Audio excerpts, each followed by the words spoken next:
ഗസയിൽ കഴിഞ്ഞ 2 വർഷമായി തുടരുന്ന ഇസ്രായേൽ ഹമാസ് യുദ്ധം അവസാനിപ്പിക്കുന്നതിനായി അമേരിക്കൻ പ്രസിഡന്റ് ഡൊണാൾഡ് ട്രംപ് മുന്നോട്ടുവെച്ച നിർദ്ദേശം അനുസരിച്ച് ഇസ്രായേൽ ബന്ദികളെ മോചിപ്പിക്കാൻ തയ്യാറാണെന്ന് ഹമാസ് സമ്മതിച്ചു. പക്ഷേ ഇസ്രായേൽ ബന്ദികളെ മോചിപ്പിക്കാൻ തയ്യാറാണെന്ന് സമ്മതിച്ച് ഹമാസ് രംഗത്തെത്തുമ്പോഴും അനിശ്ചിതത്വം തുടരുന്നു. താൻ മുന്നോട്ട് വെച്ച ഇരുപതിന സമാധാന പദ്ധതി അമേരിക്കൻ സമയം ഞായറാഴ്ച വൈകിട്ട് 6-ന് മുമ്പ് അംഗീകരിക്കണമെന്ന് ഹമാസിന് ട്രംപ് അന്ത്യശാസനം നൽകിയിരുന്നു. അതേസമയം ഗാസ ഭരിക്കാൻ ഉദ്ദേശിച്ചിട്ടുള്ള ഗാസ ഇന്റർനാഷണൽ ട്രാൻസിഷണൽ അതോറിറ്റിയുടെ തലപ്പത്ത് മുൻ ബ്രിട്ടീഷ് പ്രധാനമന്ത്രി ടോണി ബ്ലെയറിനെ കൊണ്ടുവരാൻ അനുവദിക്കില്ല എന്ന നിലപാട് ഹമാസ് നേതൃത്വം എടുത്തിരിക്കുന്നു. ഇത് കരാറിനെ പോലും അട്ടിമറിക്കുന്ന രീതിയിലാണ്. ബന്ദികളെ വിട്ടയക്കാൻ ഹമാസ് തയ്യാറാണ്. ഈ പ്രഖ്യാപനത്തിന് പിന്നാലെ ഗസയിലെ ബോംബാക്രമണം ഇസ്രായേൽ ഉടൻ നിർത്തണമെന്ന് ട്രംപ് ആവശ്യപ്പെട്ടു. ട്രംപ് സാമൂഹ്യ മാധ്യമമായ ട്രൂത്ത് സോഷ്യലിലാണ് ഇക്കാര്യം വ്യക്തമാക്കിയത്. ഹമാസ് ഇപ്പോൾ പുറത്തിറക്കിയ പ്രസ്താവനയുടെ അടിസ്ഥാനത്തിൽ ശാശ്വതമായ ഒരു സമാധാനത്തിന് അവർ തയ്യാറാണെന്ന് താൻ വിശ്വസിക്കുന്നതായും ബന്ദികളെ സുരക്ഷിതമായും വേഗത്തിലും പുറത്തെത്തിക്കുന്നതിനായി ഇസ്രായേൽ ഗസയിലെ ബോംബാക്രമണം ഉടൻ നിർത്തണമെന്നും അദ്ദേഹം കുറിച്ചു. ഇതിനിടെയാണ് ബ്ലെയറിനെ അംഗീകരിക്കില്ല എന്ന പ്രഖ്യാപനം ഹമാസ് നടത്തിയത്. ഹമാസ് മേധാവി മൂസ അബു മർസൂദ് അൽ ജസീറയോട് പറഞ്ഞത്, പാലസ്തീനികളെ നിയന്ത്രിക്കാൻ പലസ്തീൻകാരല്ലാത്ത ആരെയും തങ്ങൾ അംഗീകരിക്കില്ല എന്നാണ്. ടോണി ബ്ലെയറിനെ പോലുള്ള ഒരാളെ ഗസയിൽ ഗവർണറായി കൊണ്ടുവരാൻ തങ്ങൾ അനുവദിക്കില്ലെന്നും ആ മനുഷ്യൻ ഇറാഖ് നശിപ്പിച്ച വ്യക്തിയാണ് എന്നും മർസൂഖ് കുറ്റപ്പെടുത്തി. കൂടാതെ പൂർണ്ണമായും നിരായുധീകരിക്കപ്പെടാനും അവർ വിസമ്മതിച്ചു. ഈ നിലപാട് തുടരുന്നത് സമാധാന ചർച്ചകളെ അട്ടിമറിക്കും. അതേസമയം ഇസ്രായേലി ബന്ദികളെ മോചിപ്പിക്കാൻ ഹമാസ് സമ്മതിച്ചിട്ടുണ്ടെങ്കിലും ചില പ്രധാനപ്പെട്ട വിഷയങ്ങളിൽ ചർച്ചകൾ വേണമെന്നാണ് അവർ ആവശ്യപ്പെട്ടിരിക്കുന്നത്. കൈമാറ്റത്തിനുള്ള വ്യവസ്ഥകൾ പാലിക്കപ്പെട്ടാൽ ട്രംപിന്റെ നിർദ്ദേശത്തിൽ അടങ്ങിയിരിക്കുന്ന കൈമാറ്റ ഫോർമുല അനുസരിച്ച് ജീവിച്ചിരിക്കുന്നവരും മരിച്ചവരുമായ എല്ലാ ഇസ്രായേലി തടവുകാരെയും മോചിപ്പിക്കാൻ തയ്യാറാണെന്ന് അവർ ഒരു പ്രസ്താവനയിൽ അറിയിച്ചു. ഗാസയുടെ ഭരണം ഒരു സ്വതന്ത്ര പലസ്തീൻ സമിതിക്ക് കൈമാറുന്നതിനോടും യോജിച്ചു ഹമാസ്. പക്ഷേ ആയുധം വെച്ച് കീഴടങ്ങണമെന്ന ആവശ്യം പോലുള്ള മറ്റു പല നിർദ്ദേശങ്ങളോടും അവർ വിയോജിച്ചിരിക്കുന്നു. സമാധാന കരാർ ചർച്ച ചെയ്യാൻ സഹായിച്ച ഖത്തർ, തുർക്കി, സൗദി അറേബ്യ, ജോർദാൻ, ഈജിപ്റ്റ് എന്നീ രാജ്യങ്ങൾക്ക് ട്രംപ് നന്ദി പറഞ്ഞു. ഹമാസിന്റെ പ്രതികരണത്തിന്റെ പശ്ചാത്തലത്തിൽ എല്ലാ ബന്ദികളെയും മോചിപ്പിക്കുന്നതിനുള്ള ട്രംപിന്റെ പദ്ധതിയുടെ ആദ്യഘട്ടം ഉടൻ നടപ്പാക്കാൻ ഇസ്രായേൽ തയ്യാറെടുക്കുകയാണ്. ഇസ്രായേൽ ഉടൻ തന്നെ ബന്ദികളെ മോചിപ്പിക്കുന്ന നല്ല മുഹൂർത്തത്തിനായി കാത്തിരിക്കുകയാണെന്ന് ബെഞ്ചമിൻ നെതന്യാഹു പ്രതികരിച്ചു. പ്രസിഡന്റ് ട്രംപിന്റെ കാഴ്ചപ്പാടുമായി യോജിക്കുന്നതും ഇസ്രായേൽ മുന്നോട്ട് വെച്ച തത്വങ്ങൾക്ക് അനുസൃതമായ രീതിയിൽ യുദ്ധം അവസാനിപ്പിക്കുന്നതിന് പ്രസിഡന്റുമായും അദ്ദേഹത്തിന്റെ ടീമുമായും തങ്ങൾ പൂർണ്ണമായും സഹകരിക്കുന്നത് തുടരുമെന്നും നെതന്യാഹു അറിയിച്ചു. ഇന്ന് പുലർച്ചെ 1:30-യോടെയാണ് ഹമാസ് തങ്ങളുടെ നിലപാട് വ്യക്തമാക്കിയത്.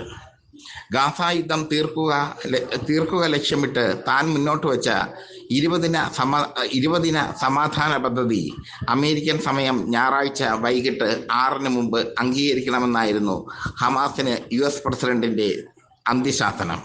അല്ലെങ്കിൽ ഗുരുതര പ്രത്യാഘാതമുണ്ടാകുമെന്ന് ട്രംപ് ഭീഷണി മുഴക്കി.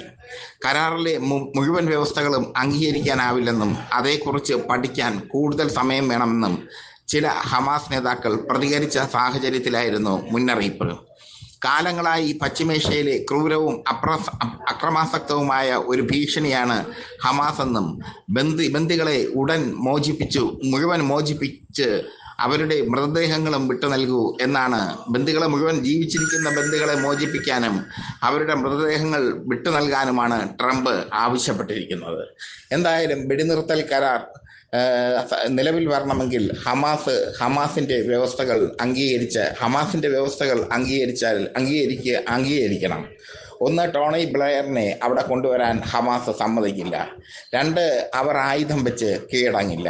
അതേസമയം പലസ്തീൻ്റെ ഭരണം ഒരു പലസ്തീനിക്ക് കൈമാറുന്നതിനോട് ഹമാസിന് എതിർപ്പുമില്ല.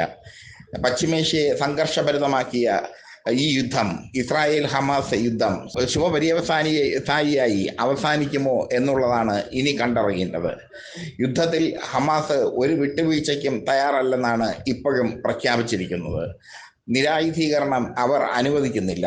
നിരായുധീകരണം അവരുടെ തത്വമല്ല. ഇതൊക്കെയാണ് ഹമാസ് പറയുന്നത്. അതേസമയം ട്രംപിനെ സംബന്ധിച്ചിടത്തോളം എത്രയും വേഗം യുദ്ധം നിർത്തണം. ഇസ്രായേലിനും യുദ്ധം ഏകദേശം മതിയായി. വടക്കൻ ഗസയും തെക്കൻ ഗസയും ഒക്കെ വേർതിരിച്ച് ഇസ്രായേൽ യുദ്ധത്തിൽ മികവാർന്ന മുന്നേറ്റം കാഴ്ചവെച്ചെങ്കിലും ഹമാസ് കീഴടങ്ങിയില്ല. ഇന്നലെ ഇസ്രായേലിലേക്ക് നടന്ന മിസൈൽ ആക്രമണം അവരുടെ കരുത്തിന് തെളിവാണ്. ഈ സാഹചര്യത്തിലാണ് വെടിനിർത്തൽ കരാർ എത്രയും വേഗം പ്രാവർത്തികമാക്കാൻ ട്രംപ് ഒരുങ്ങുന്നത്. 20 ദിന നിർദ്ദേശങ്ങളാണ് ട്രംപ് വെച്ചിട്ടുള്ളത്. ആ 20 ദിന നിർദ്ദേശങ്ങളിൽ ഏറ്റവും പ്രാധാന്യമായ നിർദ്ദേശം പലസ്തീൻ ഭരിക്കാൻ വിദേശ പ്രതിനിധിയെ കൊണ്ടുവരും എന്നതാണ്. അത് പലസ്തീൻ്റെ സ്വാതന്ത്ര്യത്തിന് മേലുള്ള തിരിച്ചടിയാണ്. ഗസ ഭരിക്കാൻ വിദേശ പ്രതിനിധിയെ കൊണ്ടുവരും എന്നുള്ളത് അത് പലസ്തീൻ്റെ സ്വാതന്ത്ര്യ സങ്കല്പത്തിന് നേരെയുള്ള തിരിച്ചടിയാണ്. അത് പലസ്തീൻ ഒരിക്കലും അംഗീകരിക്കില്ല എന്ന് വ്യക്തം. അത് ഹമാസ് വ്യക്തമാക്കുകയും ചെയ്തു. മറ്റൊന്ന്, ഹമാസിനെ നിരായുധീകരിക്കുക എന്നതാണ്. അതിനും ഹമാസ് വഴങ്ങില്ല. നിരായുധീകരിക്കാൻ തങ്ങൾ സമ്മതിക്കില്ല എന്ന് ഹമാസ് പറഞ്ഞു കഴിഞ്ഞു. ഈ 2 ആവശ്യങ്ങളിൽ തട്ടി നിൽക്കുകയാണ് വെടിനിർത്തൽ കരാറിൻ്റെ പുരോഗതി. എന്തായാലും ഹമാസിൻ്റെതായ സ്റ്റാൻഡിൽ ഇപ്പോഴും ഉറച്ചു നിൽക്കുന്നു എന്നുള്ളത് ശ്രദ്ധേയമാണ്. ഇത്രയും ആക്രമണം ഇസ്രായേൽ നടത്തിയിട്ടും ഹമാസ് പോരാളികൾ എത്ര പേർ മരിച്ചുവെന്ന കണക്ക് ഇസ്രായേൽ പുറത്തുവിട്ടിട്ടില്ല. അതേസമയം ഇന്ന് ഇസ്രായേൽ പുറത്തുവിട്ട കണക്കനുസരിച്ച് 78 പേർ കൂടി ഗസയിൽ കൊല്ലപ്പെട്ടു. അത് സാധാരണക്കാരാണ്. തെക്കൻ ഗസയിൽ നിന്ന് വടക്കൻ ഗസയിലേക്ക് ജനങ്ങൾ പലായനം ചെയ്യുകയാണ്. വളരെ ഗതികെട്ട ഒരു പലായനം. ജനങ്ങൾ കിടന്ന് കഷ്ടപ്പെടുകയാണ്. അതുകൊണ്ടാണ് ഹമാസ് വെടിനിർത്തലിന് തയ്യാറായത്. മാത്രമല്ല, വെടിനിർത്തൽ കരാറിലെ ദിവസങ്ങൾ വരെ ഇസ്രായേൽ തങ്ങളുടെ ആക്രമണം നിർത്തിവെക്കണമെന്നും ഹമാസ് ആവശ്യപ്പെട്ടിരിക്കുന്നു. ഇസ്രായേൽ ആക്രമണം തുടർന്നാൽ വെടിനിർത്തൽ കരാർ ഒരിടത്തും എത്തില്ല എന്നാണ് ഹമാസ് പറയുന്നത്. ചുരുക്കത്തിൽ ഹമാസ് ഒരു കാരണവശാലും പൂർണ്ണമായി കീഴടങ്ങാൻ തയ്യാറാകുന്നില്ല. പൂർണ്ണമായി കീഴടങ്ങി ഇസ്രായേലിന് അടിമപ്പണി ചെയ്യാൻ അല്ലെങ്കിൽ ഇസ്രായേലിനോട് തോൽക്കാൻ ഹമാസ് തയ്യാറല്ല. അമേരിക്കയാകട്ടെ മുന്നോട്ട് വെച്ച 20 ദിന നിർദ്ദേശങ്ങളിൽ ട്രംപ് മുന്നോട്ട് വെച്ച 20 ദിന നിർദ്ദേശങ്ങൾ പൂർണ്ണമായും ഉൾക്കൊള്ളാൻ ഹമാസ് തയ്യാറാകാത്തത് ട്രംപിനും തിരിച്ചടിയായി മാറിയിരിക്കുകയാണ്.